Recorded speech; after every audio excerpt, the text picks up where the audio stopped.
Assalamualaikum warahmatullahi wabarakatuh. Perkenalkan, nama saya Serlita Pratiwi, NPM 19140028.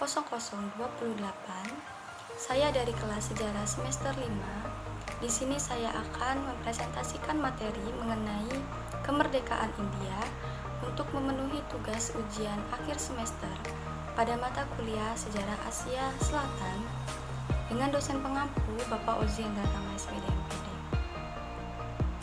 Sebelum kita masuk pada materi pembahasan, akan ada 3 poin yang kita bahas nanti, yaitu yang pertama, perkembangan awal kemerdekaan negara India. Yang kedua, awal munculnya perpecahan antara India dan Pakistan. Dan yang ketiga adalah faktor-faktor yang menyebabkan perpecahan. Baik, mungkin langsung saja kita masuk pada materi yang A, yaitu perkembangan awal kemerdekaan negara India. Perdana Menteri Slimon Attlee mengumumkan bahwa otoritas kolonial Inggris akan keluar dari negara India pada tahun 1948. Namun, Gubernur Jenderal India yang terakhir, yaitu Viscount Louis Mountbatten, menyatakan bahwa hal itu dapat dilakukan lebih cepat.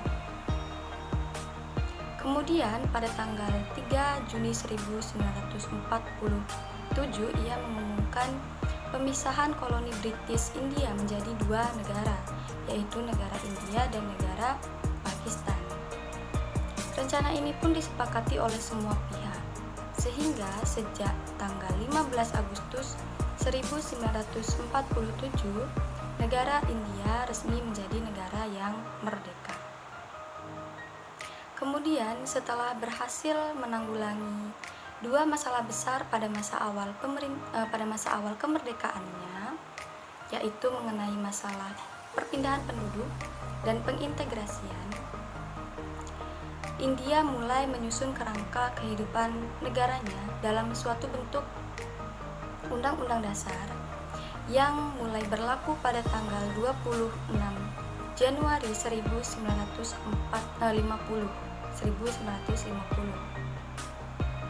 dengan presiden sebagai kepala negaranya dan perdana menteri sebagai kepala pemerintahannya. Salah satu tujuan India adalah untuk mencapai kemerdekaan ekonomi dengan usaha pembangunan ekonomi dan sosial melalui beberapa realita yang dimulai pada bulan April 1951. Kemudian yang B, awal munculnya perpecahan antara India dan Pakistan. Tatkala kemerdekaan India atas kekuasaan Inggris semakin mendekat pasca Perang Dunia Kedua, umat muslim terutama mencemaskan perlindungan atas hak-hak mereka sebagai kaum minoritas di negara India yang merdeka. Mereka khawatir dalam tatanan demokratis mereka hanya akan menjadi kaum minoritas yang secara permanen akan kalah suara. Kemudian pada akhirnya pemisahan atas India menjadi negara India dan Pakistan sebenarnya bukanlah hal yang disukai oleh umat muslim. Menurut Lawrence Zirin dalam Pakistan at the Crosscurrent of History tahun 2003 menyatakan bahwa situasi di Kashmir juga mudah tersulut. Pihak Inggris menjanjikan hak referendum untuk menentukan apakah mereka akan tetap bergabung dengan negara India atau dengan negara Pakistan, itu pada tahun 1947. Namun pada akhirnya negara India menolak referendum tersebut karena mereka sadar bahwa mereka pasti akan kalah. Namun umat muslim di Kashmir tetap murka karenanya dan masih bergejolak untuk menuntut hak pilih mereka. Mengapa demikian? Karena menurut umat muslim di Kashmir, pihak berwenang India ini memerintah dengan tangan besi dan mengelola wilayah Kashmir dengan tidak bijaksana dan tak sensitif. Mengingat 3 perang antara India dan Pakistan, di mana sebagian perang ini disebabkan karena konflik wilayah Kashmir, dan dalam perang Pakistan selalu mengalami kekalahan, sehingga konflik jangka panjang ini terus-menerus meracuni hubungan di antara India dan Pakistan. Selanjutnya, yang C adalah faktor-faktor yang menyebabkan perpecahan. Setelah mendapat kemerdekaan dari Inggris pada tahun 1947, India dan Pakistan telah 4 kali berperang, di mana pada tahun 1929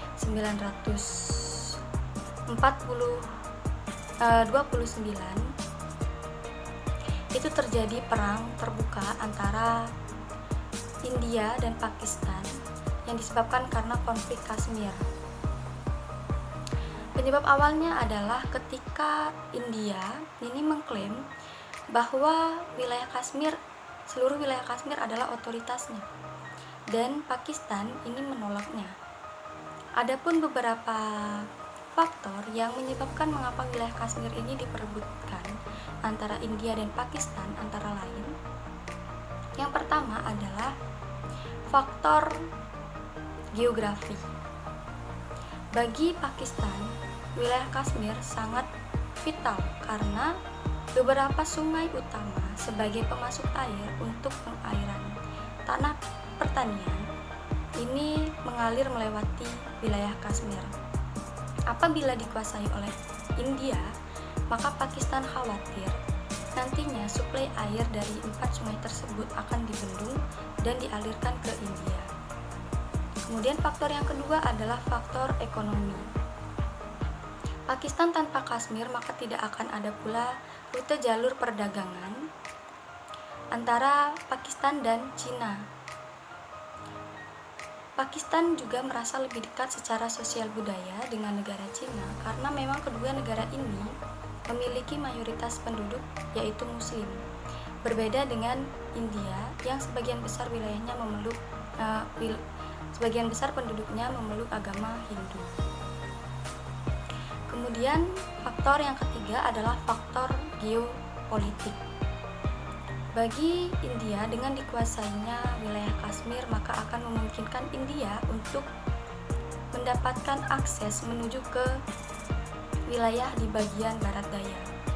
Hubungan India dengan negara-negara tetangganya seperti Rusia, Cina, dan Afghanistan itu tergantung pada luasnya wilayah Kashmir yang dapat ia kuasai.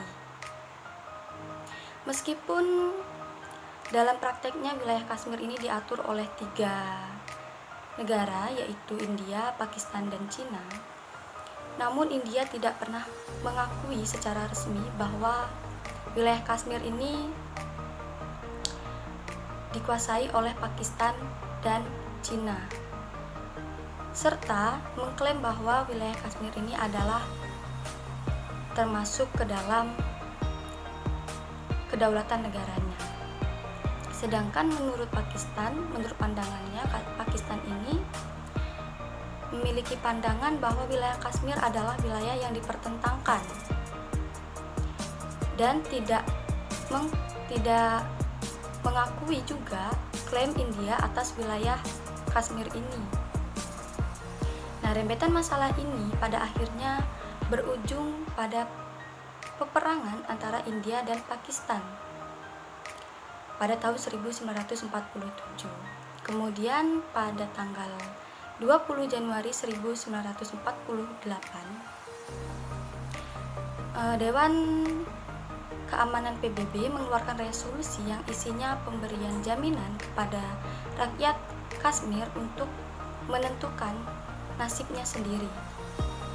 Namun selanjutnya, India mengingkari kesepakatan tersebut. Bahkan India juga mengingkari komitmen yang telah disepakati bersama di bawah resolusi PBB tersebut. Baiklah, mungkin hanya itu saja yang dapat saya sampaikan mengenai presentasi materi kemerdekaan India. Apabila ada kesalahan saya mohon maaf. Saya akhiri.